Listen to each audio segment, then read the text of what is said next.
The investigation team discovered the group's tent, but it was torn.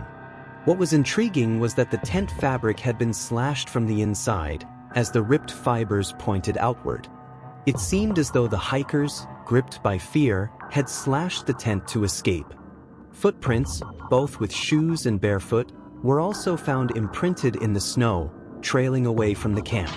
The hiker's camera was recovered, containing some eerie photographs, yet despite thorough criminal investigations, including a detailed log of each day's events, this case remains unsolved even after 65 years.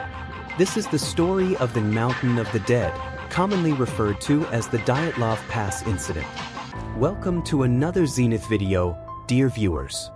On the morning of January 23, 1959, a hiking team of 8 men and 2 women, boarded a train heading to the Ural Mountain range in Siberia. Igor Dyatlov, their group leader, documented everything in a logbook. One of his entries during the train journey read, "I wonder what new experiences await us. What surprises does this journey hold?" The group traveled by train, bus, truck, and even horseback before finally embarking on foot, skis in hand. One member, Yuri Yudin, fell ill and decided to return, while the remaining 9 continued. This photo marks the moment Yuri parted from his companions, little knowing he would never see them again. The 9 remaining hikers pressed on through the snowy wilderness, documenting every moment in their diary and with their cameras. Up to this point, everything seemed normal. On February 1st, they arrived at the base of a mountain known locally as the Mountain of the Dead and spent the day climbing, deciding to set up camp just a few meters from the summit. These are some of the last pictures recovered from their camera. The final diary entry read, "It is hard to imagine such tranquility here amidst the fierce winds, so far away from any human settlements. But what happened next remains a chilling mystery."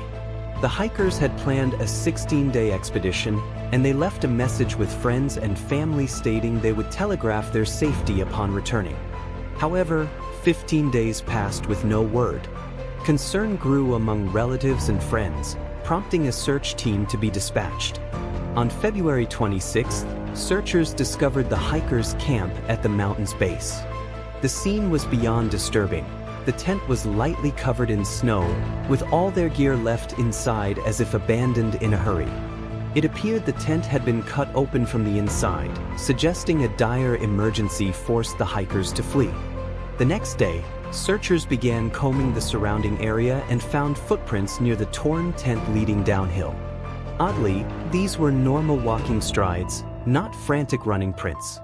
The footprints trailed off after 500 meters, likely covered by falling snow.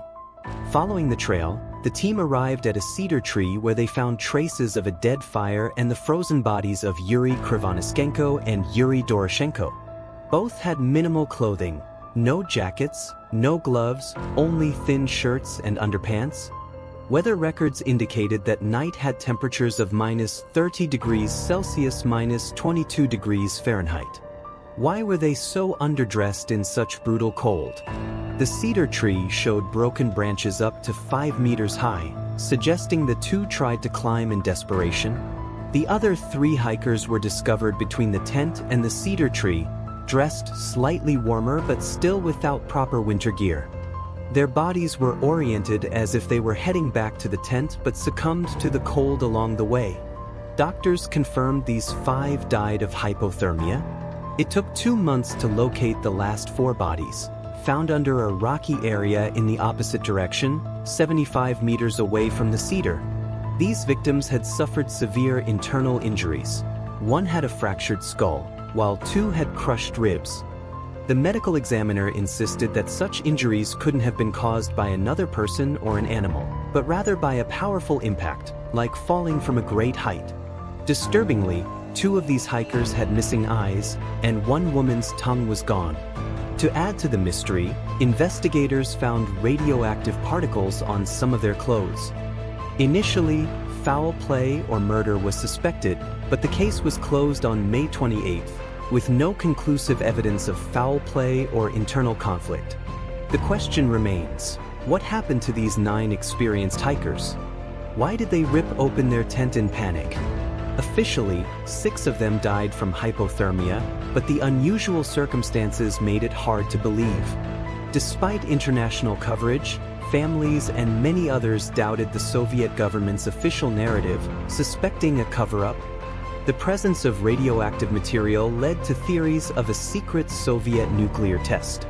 Others suggested an avalanche may have spooked the hikers, but this explanation also seemed inadequate, given the lack of significant snow accumulation on the tent and the expertise of Igor Dyatlov, who would not have camped in an avalanche-prone area. Over 100 expeditions followed, with no similar avalanche risk ever noted, though harsh conditions were experienced in April and May when snow melts.